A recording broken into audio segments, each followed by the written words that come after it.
দুর্গাপুর শিল্পাঞ্চলে হস্তশিল্প মেলায় এবার বিশেষ আকর্ষণ ডোকরার গয়নার পাশাপাশি তামা ও পেতলের তারের তৈরি অভিনব গয়না। তাও আবার খোদ বোলপুর থেকে আসা ডোকরা শিল্পী চোখের সামনেই মুহূর্তে বানিয়ে ফেলছেন ডোকরা ও তামা পেতলের তার দিয়ে নিত্য নতুন অভিনব গয়না।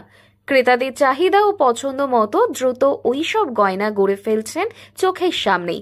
দক্ষ শিল্পীর গহনা তৈরির কৌশলও নজর কাটছে ক্রেতাদের।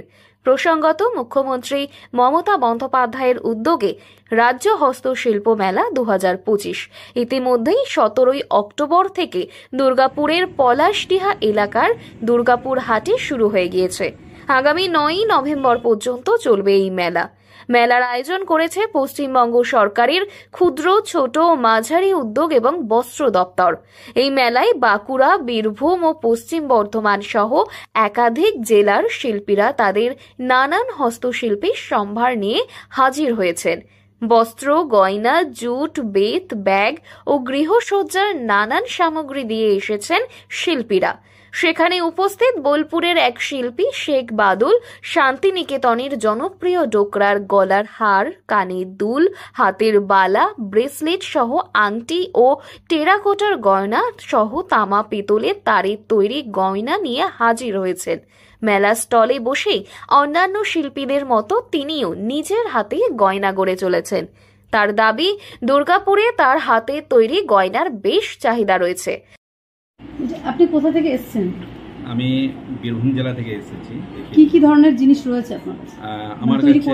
আমার কাছে আপনি গলার পাবেন, হাতের ব্রেসলেট পাবেন, হাতের বালা পাবেন, নাকের পাবেন, কানের বুগাড়ি পাবেন, কানের পাবেন। এগুলো কি মূলত ডোকরারই বেশি রয়েছে? হ্যাঁ, এগুলো আমার কাছে ডোকরারও আছে প্লাস তামারও আছে। দুর্গাপুরে কিরকম লাগছে, কিরকম চাহিদা আছে? দুর্গাপুরে দিদি দেখছি চাহিদাটা ঠিকই আছে। এখানে মানুষ আছে, সবাই বলছে যে না তোমার কাজটা খুবই সুন্দর, সবাই উৎসাহিত দিচ্ছে, ভালো লাগছে বলছে।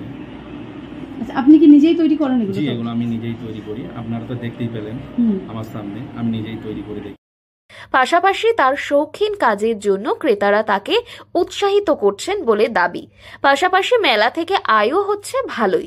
বাংলার হস্তশিল্প মানেই ঐতিহ্য ও কারিগরির অমূল্য সংযোগ। উল্লেখ্য, রবীন্দ্রনাথ ঠাকুর সমবায় ও দেশজ শিল্পের প্রসারের জন্য বিভিন্ন উদ্যোগ নিয়েছিলেন।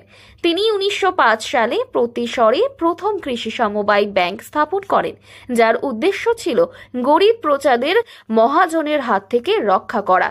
এছাড়াও তিনি শ্রীনিকেতন প্রতিষ্ঠার মাধ্যমে গ্রামীণ অর্থনীতি যেমন কৃষি, পশুপালন এবং হস্তশিল্পের উন্নয়নের উপর জোর দিয়েছিলেন, যাতে সম্মিলিত প্রচেষ্টার মাধ্যমে সকলের কর্মসংস্থান ও উপার্জনের সুযোগ বাড়ে।